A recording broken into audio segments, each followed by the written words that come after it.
That was a good one. I think we did okay. Yeah. I was a bit disorganized with my deck this time, but there's just so much. I didn't know what to put on there, and it's all my stuff is full of molecular biology. Now I can really swear. Huh? We're gonna prohibit.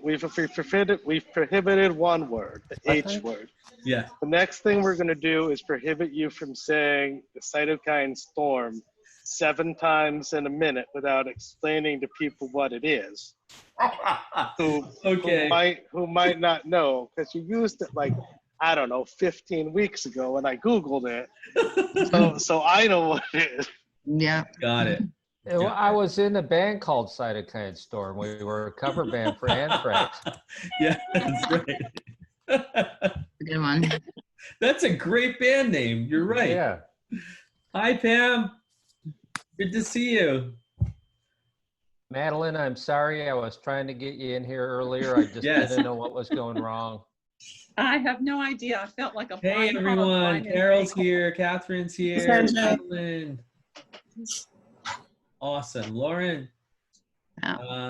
Good to see y'all. So, yeah, so that's what this week was actually a massive flood of information on a lot of things.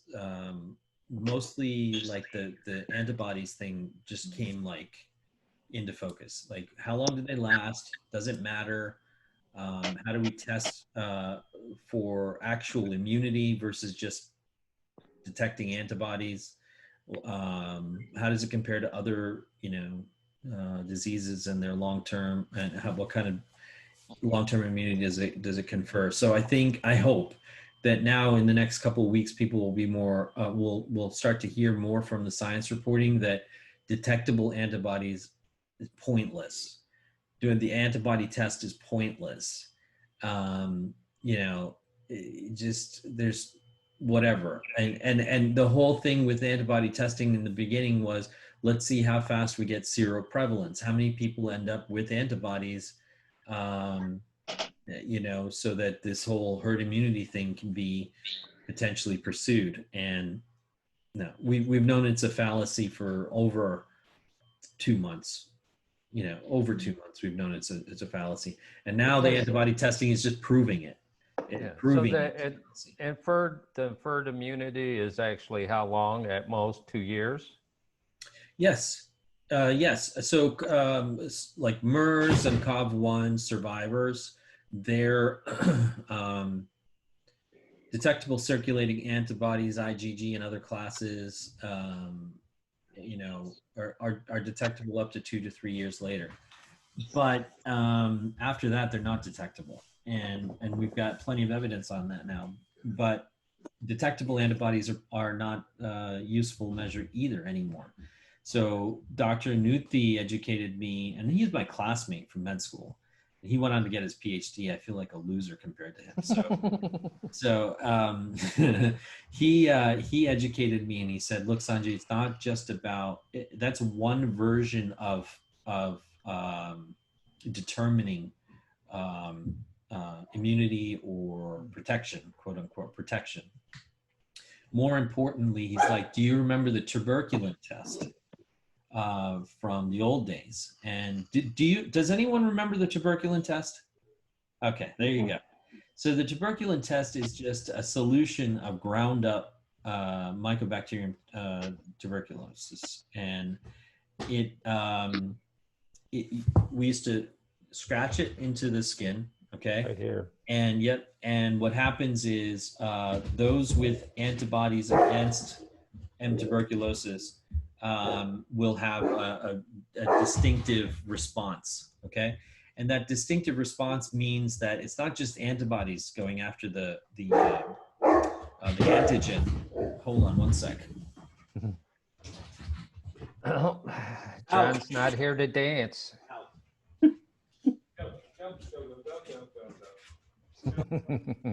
Jenny's trying to fill in.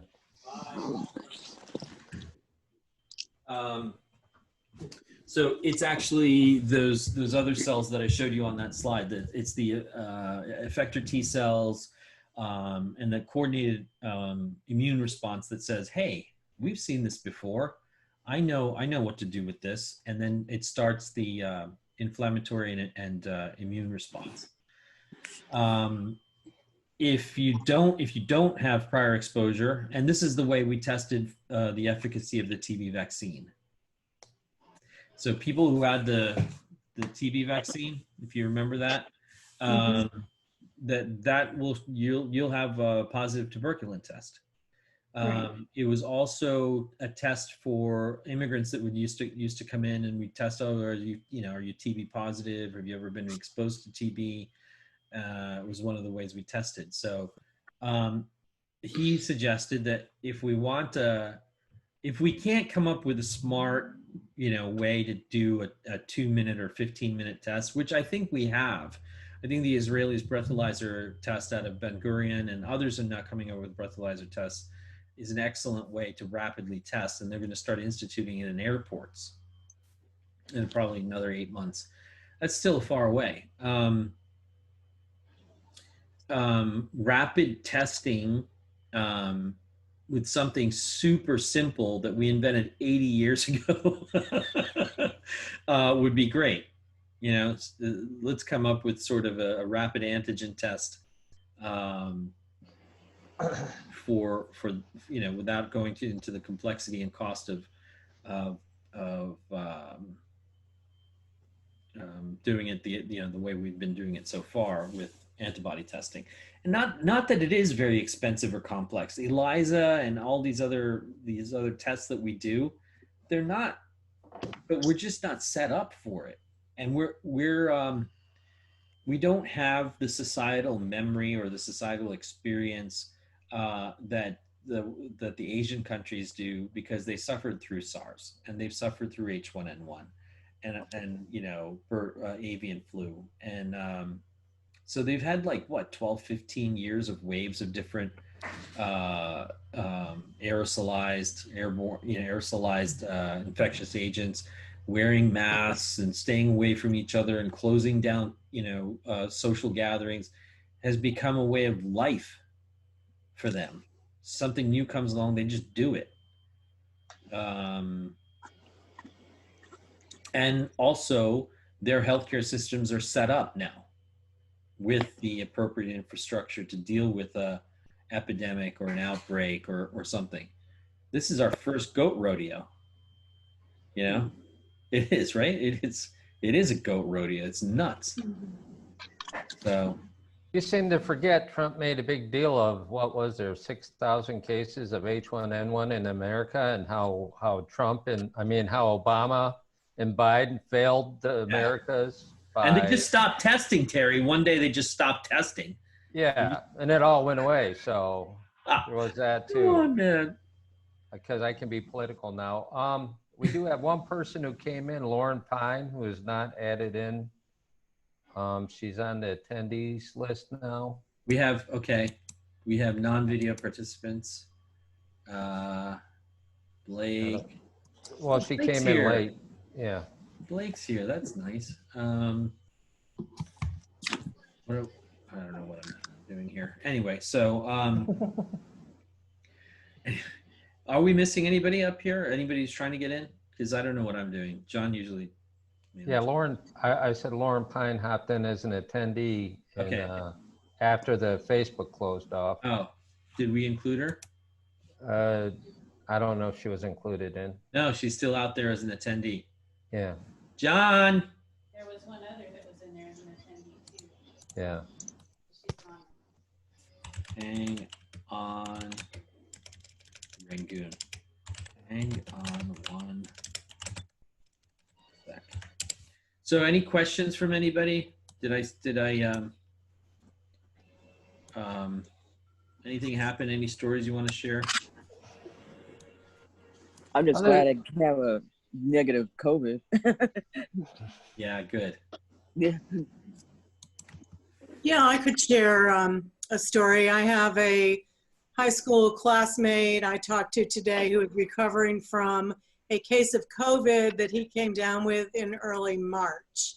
He was on a vent for 4 weeks, He was in a coma. He came out absolutely brain scrambled, not lucid. Yeah. He had been down so long that his legs had atrophied and he couldn't walk. He had to learn how to walk again in rehab. He had to have, and he still is in brain rehab to try to, now at least he's mostly lucid. Although there were a few things he said to me that indicated that maybe he wasn't 100% lucid. Yeah. And he had trembling in his hands. And he's been in rehab for, I don't know, at least a month. They told him he could go home. I hope that you're still here. Are you? Yeah, I can see you. Okay. He could go home August 1st. He's in rehab in Ohio, but he lives in Rochester, New York. And he's going to have to quarantine for 2 weeks in Rochester, but he's got a negative test. But the story he told about his, episode is just unbelievable. And if we think that this is July and he's not getting out of rehab till August 1st, and he was found kind of crazy and not responsive at the beginning of March. So, wow. I have lots of people that just chime in with one or two questions, and I don't know their whole story and background. Then once in a while I get connected to someone through a friend on Facebook, and then I try to talk to them and learn about their story. And I know of a young woman locally here in northeastern Pennsylvania. Her story, I tried to invite her to come and share it today. I'm going to try to get her for next week. It's fascinating. It is so fascinating.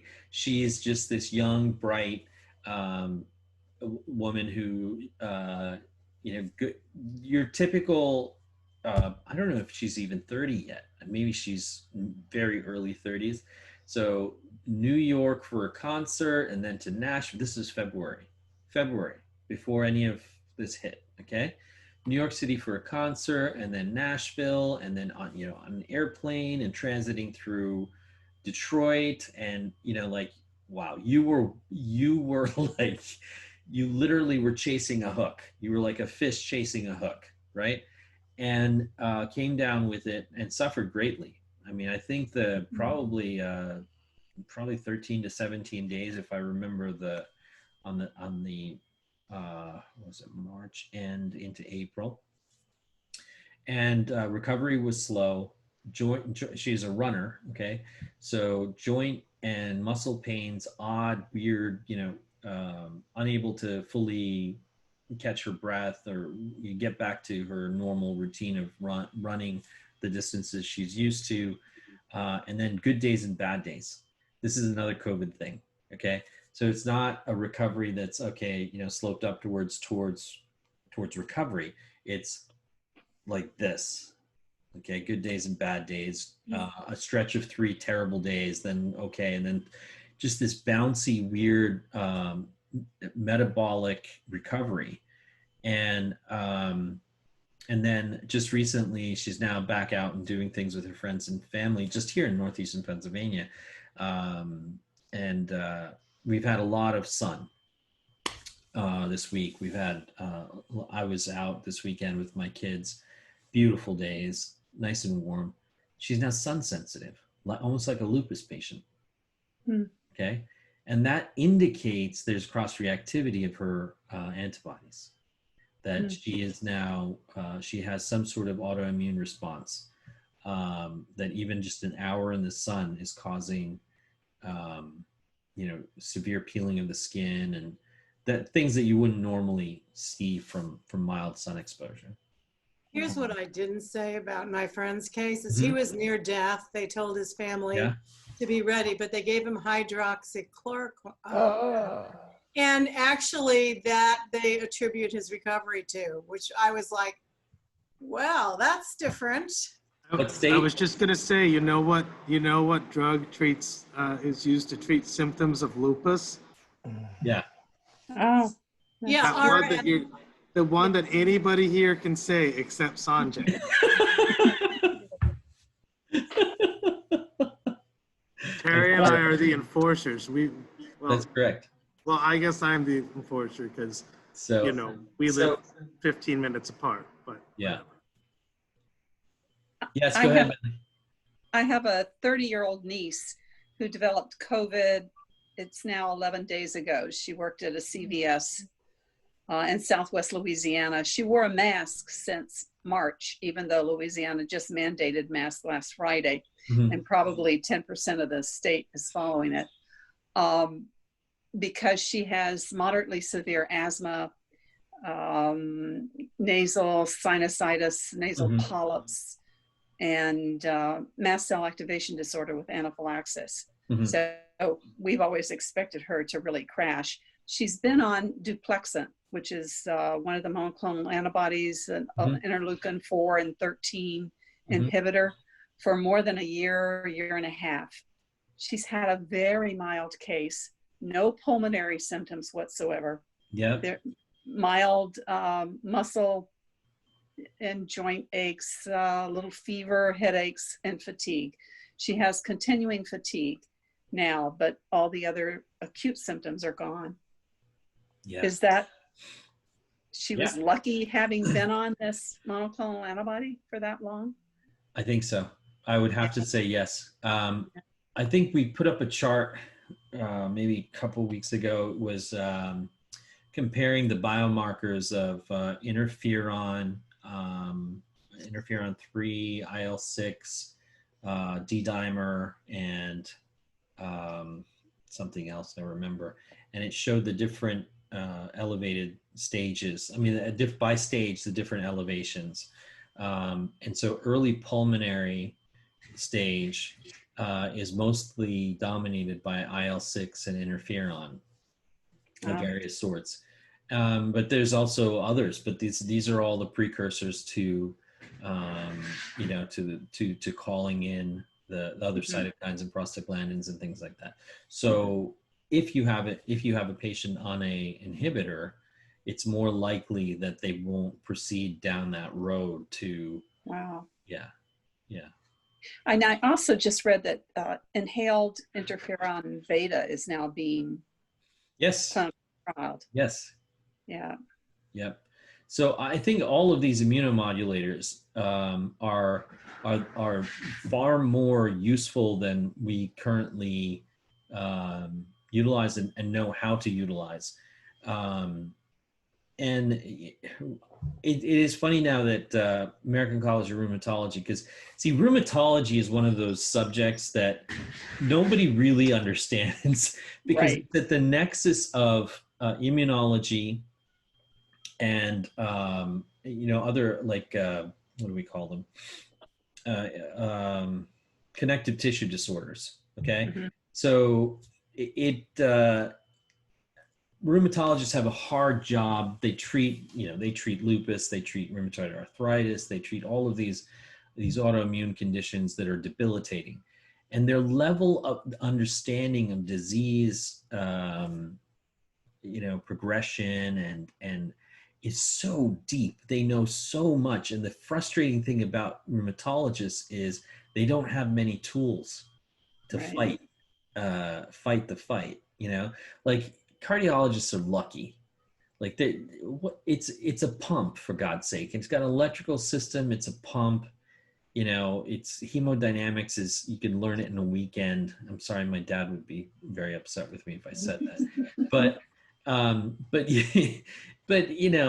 then the tools are massive. We have all kinds of tools to address rate and rhythm and pressure and all that stuff.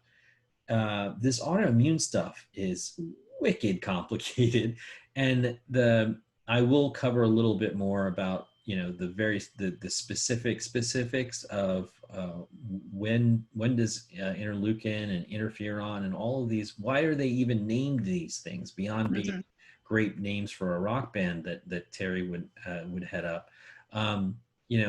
Breaking them apart would make sense, would help you make sense of them.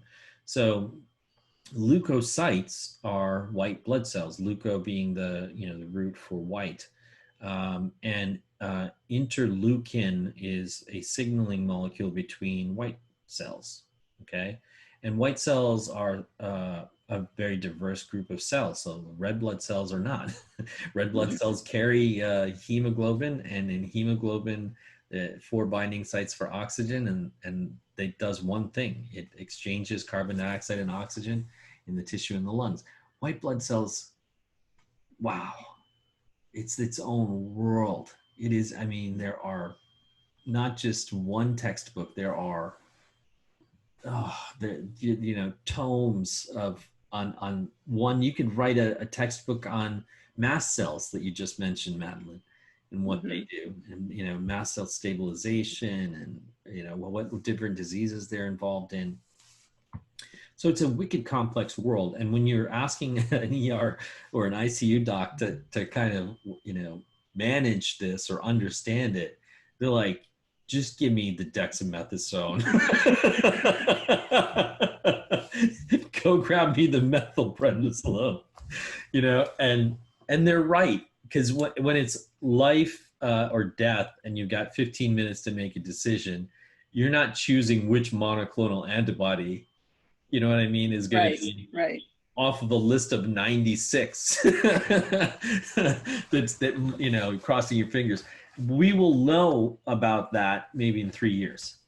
We will know which monoclonal antibody is going to be the RANTES inhibitor, the CCR5 inhibitor, the ILS, which ones is going to be like a cocktail that you give to a COVID patient to keep them out of that phase, beyond just the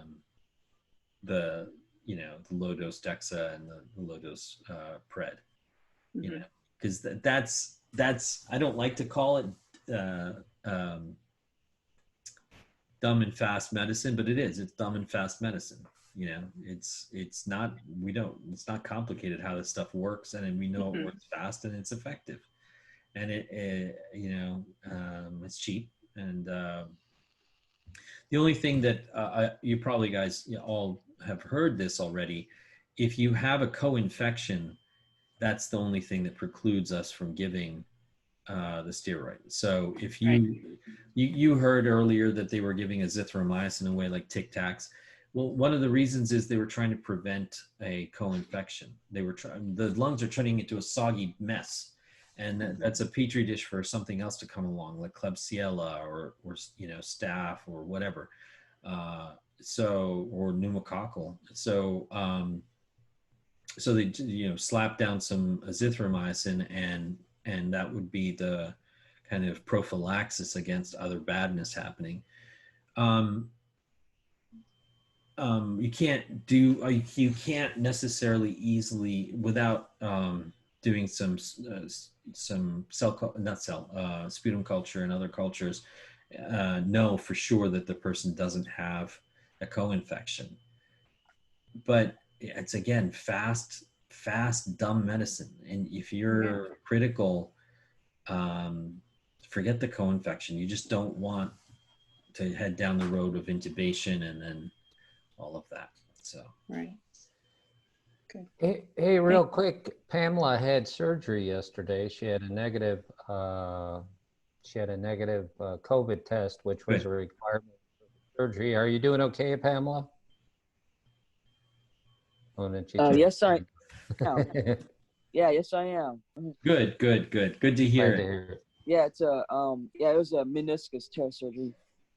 Okay. Nice. I've done that. Yeah. A lot of fun. Yeah. Good. So what are they saying? 4-6 weeks?